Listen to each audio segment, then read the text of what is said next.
যে ব্যক্তি এই দোয়াটা পাঠ করবে, সে যেটা হারিয়েছে, সে যাকে হারিয়েছে, সূর্য উঠতে দেরি হবে, আল্লাহ তার থেকে উত্তম কিছু তাকে দিতে দেরি করবে না।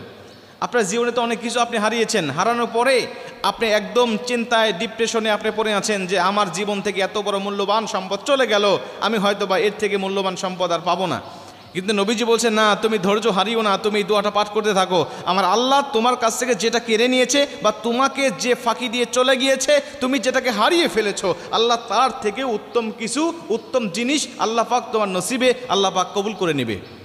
এই হাদিসটা যিনি বর্ণনা করেছেন উম্মে সালমা রাদিয়াল্লাহু তাআলা আনহা, তিনি একজন ধনী রমণী ছিলেন, অত্যন্ত সুরসী এবং রূপবতী একজন মহিলা ছিলেন। তার স্বামী ছিলেন নবীজির সাহাবী। নবীজি সাল্লাল্লাহু আলাইহি ওয়াসাল্লাম এক যুদ্ধে তাকে পাঠিয়ে দিলেন এবং তিনি সে যুদ্ধে শহীদ হয়ে গেলেন। নবীজির কাছে আসলেন মহিলা, এসে বলছেন, ইয়া রাসূলুল্লাহ, আমার স্বামী যুদ্ধের ময়দানে শহীদ হয়ে গিয়েছে।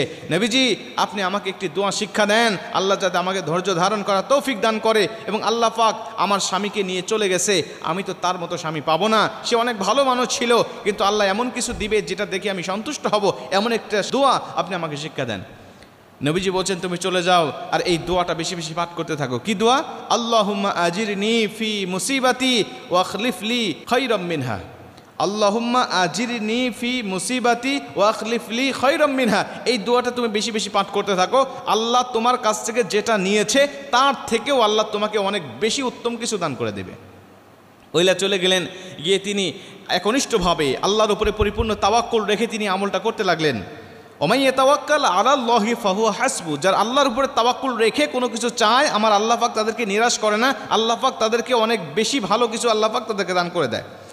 মহিলাটি এই দোয়াটা সকাল সন্ধ্যা পাঠ করতে লাগলেন, সর্বসময় যখনই সুযোগ হয় তখনই তিনি পাঠ করতে লাগলেন, আল্লাহুম্মা আজিরনি ফি মুসিবাতি ওয়া আখলিফলি খায়রাম মিনহা। তিনি এই দোয়াটা পাঠ করতে লাগলেন। মুসলমান ভাইরা আমার, এই মহিলা একনিষ্ঠভাবে যখন দোয়াটা করতে লাগলেন, আমার আল্লাহ পাক তার দোয়াটা এমনভাবে কবুল করে নিলেন, তিনি যেই স্বামীটাকে হারিয়েছেন, আমার আল্লাহ তার থেকেও হাজার হাজার গুণে উত্তম, হাজার হাজার গুণে ভালো স্বামী তার নসিবে করা দিলেন। মানে বিশ্ব নবীর স্ত্রী হিসাবে আল্লাহ পাক তাকে কবুল করে নিলেন। জোরে কোন সুবহানাল্লাহ।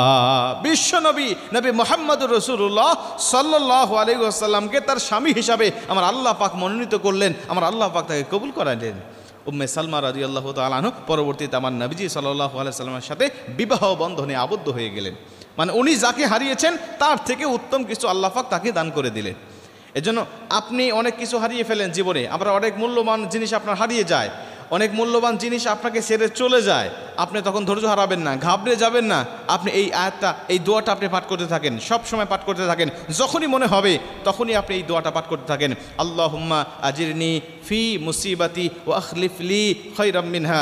এই দোয়াটা আপনি পাঠ করতে থাকেন বেশি বেশি করে, দেখবেন আপনার কাছ থেকে যেটা চলে গেছে, আপনার জীবন থেকে যেটা হারিয়ে গিয়েছে, আমার আল্লাহ পাক আগামীকাল সূর্য উঠতে দেরি হবে, এর থেকে উত্তম কিছু আপনাকে দিতে দেরি করবে না।